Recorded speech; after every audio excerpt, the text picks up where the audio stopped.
నిన్నే చూశాను రా సినిమా. ఏం సినిమా భయ్యా? సాహసమే శ్వాసగా సాగిపో. అరే మనం ఫ్రేమ్ చేసుకున్న రూల్సే కదా. ఇప్పుడు సినిమా బాగుందనుకో, సినిమా బాగుందనే చెప్తాం. ఒకవేళ సినిమా బాగాలేదనుకో, సినిమా బాగాలేదనే కదా చెప్తాం. అంతే కదా భయ్యా, బాగోలేని సినిమాని బాగుందని చెప్పి, బాగున్న సినిమాని బాగుందని చెప్పి, అలాగైతే అన్ని సినిమాలు బాగున్నాయనే చెప్పాలి భయ్యా.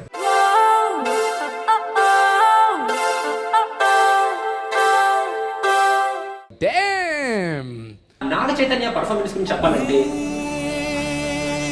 అదే అదే అదే అదే అదే అదే బాబు అదే అదే అదే చెప్పబోతున్నాను. ఇదిగో భయ్యా పాట వేసుకున్నారు కదా మన వాళ్ళు. అలాగే ఏ మాయ చేసావే సినిమాలో తన పర్ఫార్మెన్స్ ఎలా అయితే ఉందో అలాగే ఈ సినిమా ఫస్ట్ హాఫ్ లో కూడా ఉంటుంది. సెకండ్ హాఫ్ లో యాక్షన్ పర్ఫార్మెన్స్ కూడా కొంచెం పర్లేదు, బాగానే చేశాడు మన నాగ చైతన్య. మొత్తానికి ఆయన యాక్టింగ్ లో, క్యారెక్టరైజేషన్ లో కొంచెం ఇంప్రూవ్మెంట్ కనిపించిందని డెఫినెట్ గా చెప్పొచ్చు భయ్య. లాస్ట్ లో ఆ 15 minutes లో ఇన్స్పెక్టర్ గెటప్ మాత్రం కొంచెం ఓవర్ అయింది అనిపిస్తుంది. ఆయనకి గెటప్ సెట్ అయినా అక్కడ కొంచెం డైలాగులు, ఆ యాక్షన్ కొంచెం సెట్ అవ్వలేదు అనిపిస్తుంది. మొత్తానికి ఈ ఇయర్ నాగ చైతన్యకి మంచి ఇయర్ భయ్యో. ఇంకా ఈ సినిమాలో హీరోయిన్ విషయానికి వస్తే సినిమా అంతా ఇప్పుడు అమ్మాయినా చూడాలా? ఓహో, చూసారు కదా భయ్యా, ఇలాంటి క్వశ్చన్స్ మీలో చాలా మందికి వచ్చి ఉంటాయి. కాకపోతే మనల్ని అందరినీ రాంగ్ అని ప్రూవ్ చేస్తూ ఈ అమ్మాయి పర్ఫార్మెన్స్ చాలా బాగా ఇచ్చింది భయ్యా. కంపేర్ చేస్తే హీరోయిన్స్ తో, గౌతమ్ మీనన్ సినిమాలో ఇంతకుముందు హీరోయిన్స్ తో కంపేర్ చేస్తే ఈ సినిమాకి పెద్ద ఈ అమ్మాయికి పర్ఫార్మ్ చేసే స్కోప్ కొంచెం తక్కువే. కాకపోతే ఇచ్చిన పర్ఫార్మెన్స్ ఆ స్కోప్ కి తగినట్టే నీట్ గా ఇచ్చింది భయ్య. అండ్ ఈ సినిమాలో అమ్మాయి కొంచెం బొద్దుగా ముద్దుగా ఉంటది. అందుకని గౌతమ్ మీనన్ ఈ అమ్మాయి ఫుడీ అని చెప్పి అలా కవరప్ చేస్తున్నాడు అనమాట ఆ అమ్మాయి బొద్దుతనాన్ని. ఇది గౌతమ్ మీనన్ రాస్తున్న స్టోరీ భయ్య, written and directed by Gautham Menon. ఆయన చెప్పాలనుకున్న కాన్సెప్ట్ ని, ఆయన ప్రెజెంట్ చేయాలనుకున్న కాన్సెప్ట్ ని చాలా క్లియర్ గా, చాలా నీట్ గానే ప్రెజెంట్ చేశారు. కాకపోతే ఫస్ట్ హాఫ్ లో మనకి Gautham Menon unique style of presentation clear గా కనిపిస్తుంది. సెకండ్ హాఫ్ లో యాక్షన్ సీన్స్ లో కానీ, డైలాగ్స్ లో కానీ, బ్యాక్గ్రౌండ్ వాయిస్ లో కానీ, మ్యూజిక్ సెలెక్షన్ లో కానీ, అన్నిట్లోనూ ఆ సస్పెన్స్ ని డీల్ చేసిన విధానంలో కానీ ఆయన డైరెక్షనల్ స్కిల్ మనకు బాగానే కనిపిస్తుంది. కాకపోతే last 15 minutes of the story మాత్రం అబ్బా ఇది గౌతమ్ మీనన్ నుంచి ఎక్స్పెక్ట్ చేయలేదురా బాబు మనం అన్నట్టు అనుకుంటాం భయ్య. ఈ సినిమా ఫస్ట్ హాఫ్ లో భయ్య గౌతమ్ మీనన్ వెళ్ళిపోమాకే సాంగ్ మాత్రం భయ్య, వెళ్ళిపోమాకే సాంగ్ అంటే గుర్తొచ్చింది భయ్య. సీన్ మధ్యలో కట్ అయిపోయి సాంగ్ వచ్చేస్తుంది అనుకున్నాను. దాని తర్వాత చూసాక మన గౌతమ్ మీనన్ జీనియస్ టచ్ అయింది. చూసారు కదా భయ్య, అందరి రియాక్షన్ ఇదే. Very well presented song. Royal Enfield కి మాత్రం ఫ్రీ పబ్లిసిటీ ఇచ్చాడు గౌతమ్ మీనన్ ఈ సినిమాలో. ఆ బైక్ మీద డిఫరెంట్ లొకేషన్స్ ని చూపించే సినిమాటోగ్రఫీ మాత్రం చాలా చాలా బాగా తీశారు. యాక్సిడెంట్ సీన్ కూడా చాలా రియలిస్టిక్ గా చాలా బాగా తీశాడు భయ్య. ఈ సినిమాలో చాలా మంది క్యారెక్టర్ ఆర్టిస్టులు ఉన్నారు. కాకపోతే వాళ్ళలో మనం నోటీస్ చేసేది ఇద్దరిని మాత్రమే. అందులో ఫస్ట్ క్యారెక్టర్ ఆర్టిస్ట్ మన హీరో ఫ్రెండ్ మహేష్ క్యారెక్టర్. ఈ క్యారెక్టర్ ని మధ్యలో కామెడీ ఫిల్లర్స్ లాగా వాడుకున్నాడు భయ్య మన గౌతమ్ మీనన్. అక్కడక్కడ హీరో కన్నా ఎక్కువ ఈ అబ్బాయి డాన్స్ చేస్తున్నాడు ఏంటి, డాన్స్ బాగా చేస్తున్నాడే అనిపిస్తుంది భయ్య. అంటే మెయిన్ గా ఫస్ట్ సాంగ్ లో.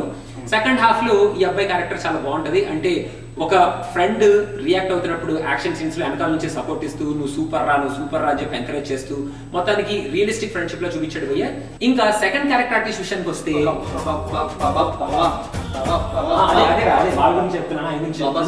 చూసారు కదా భయ్య, సైగల్ బాబా సైగల్. ఆయన మొత్తానికి ఈ సినిమాలో ఒక విలన్ రోల్ ప్లే చేశాడు భయ్యో. ఆయన ఫిజికల్ అపియరెన్స్ తో, డైలాగులతో ఆయన ఈ సినిమాలో మొత్తానికి ఒక విలన్ గా బాగానే ప్రూవ్ చేసుకున్నాడు. అక్కడక్కడ మధ్యలో ఆయన చెప్పే డైలాగులు, ఆయన మ్యానరిజమ్స్ కొంచెం కామెడీగా అనిపించిన మొత్తానికి విలనిష్ రోల్ బాగానే చేశాడు భయ్యో. ఇంకా ఈ సినిమా స్టోరీ విషయానికి వస్తే ఘర్షణ. చూసారు కదా భయ్య, ఈ cinema story khichdi of first half ఏమై చేసావే, సెకండ్ హాఫ్ ఘర్షణ.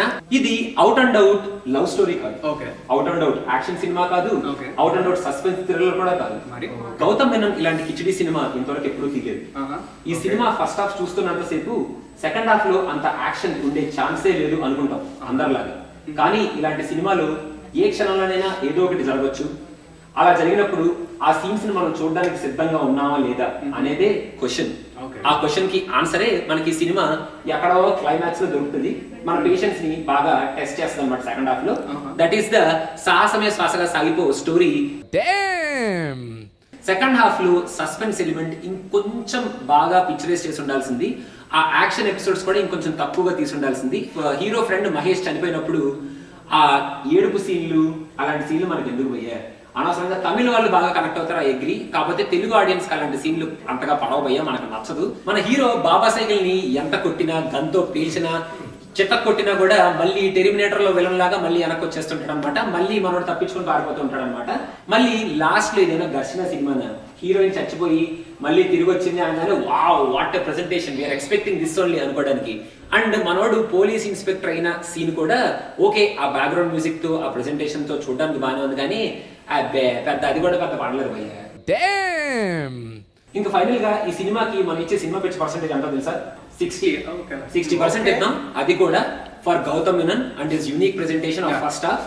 అండ్ సెకండ్ హాఫ్ లో ఆ యాక్షన్ సీన్స్ కోసం కొంచెం న్యాచురల్ గా తీసాడు కాబట్టి సెకండ్ హాఫ్ ఫస్ట్ హాఫ్ కోసం.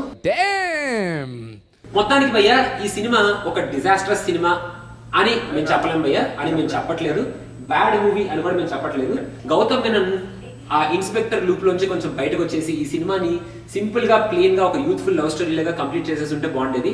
ఒకవేళ ఆ థ్రిల్ ఎలిమెంట్ పెడితే బానే ఉంది, కాకపోతే కొంచెం వ్యాలిడ్ రీజన్, ఇంకొంచెం డిఫరెంట్ యూనిక్ రీజన్ పెట్టుంటే చాలా బాగుండేది భయ్యా. అది అవర్ టేక్ ఆన్ సాహసమే శ్వాసగా సాగిపో. Don't damn the dam. If you damn the dam will damn you.